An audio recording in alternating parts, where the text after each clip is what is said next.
Hello friends, welcome to my YouTube channel Azmira cooking. কেমন আছো তোমরা সবাই? আশা করি অনেক ভালো আছো। তো আজকে আমি তোমাদের সঙ্গে কী রেসিপি শেয়ার করবো সেটা তোমরা আমার টাইটেল আর থাম্বনেল দেখে আশা করি বুঝে গেছো। তো আজকে আমি করবো নিরামিষ ঢ্যাঁড়সের রেসিপি। তো প্রথমে আমি ঢ্যাঁড়সগুলো ধুয়ে ভালোভাবে বানিয়ে নিয়েছি। তো ঢ্যাঁড়সগুলো গোল গোল করে কেটে নিতে হবে। এখন সবগুলো ঢ্যাঁড়স কাটা হয়ে গেছে। তো ঢ্যাঁড়স খেতে তোমরা কে কে পছন্দ করো তারা সবাই অবশ্যই আমার ভিডিওটি দেখবে। তো এখন আমি পেঁয়াজ কুচি দিয়ে দিলাম। এখন আমি কাঁচা লঙ্কা কুচি দিয়ে দিলাম। এখন কেটে রাখা আলুগুলো দিয়ে দিলাম। এখন আমি হলুদ গুঁড়ো দিয়ে দিলাম, লঙ্কা গুঁড়ো দিয়ে দিলাম,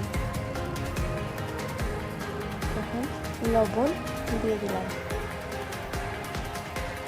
এখন পরিমাণ মতো সরষের তেল দিয়ে দেবো।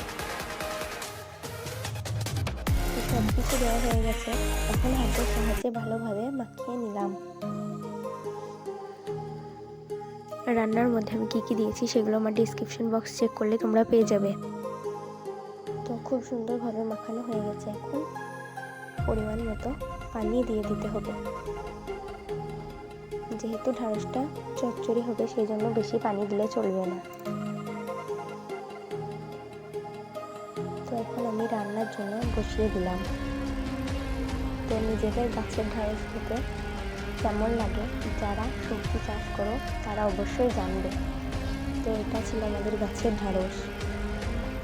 তো এখন ঢ্যাঁড়সগুলো ফুটতে আরম্ভ করেছে। এইভাবে কিছুক্ষণ ফুটতে থাকলে ঝোলটা যখন গাঢ় হয়ে আসবে তখন রান্নাটা একদম রেডি হয়ে যাবে। তো ভিডিওটি ভালো লাগলে অবশ্যই একটা লাইক করে চ্যানেলকে সাবস্ক্রাইব করে দেবে, যাতে করে নেক্সট টাইম আমি কোনো ভিডিও পোস্ট করে সবার আগে তোমার ফোনে নোটিফিকেশান যায়। আর ভিডিওটি ভালো লাগলে অবশ্যই একটি লাইক করে দেবে। তো রান্নাটা কেমন লাগলো অবশ্যই কমেন্টে জানাবে। ভিডিওটি শেষ পর্যন্ত দেখার জন্য অসংখ্য ধন্যবাদ।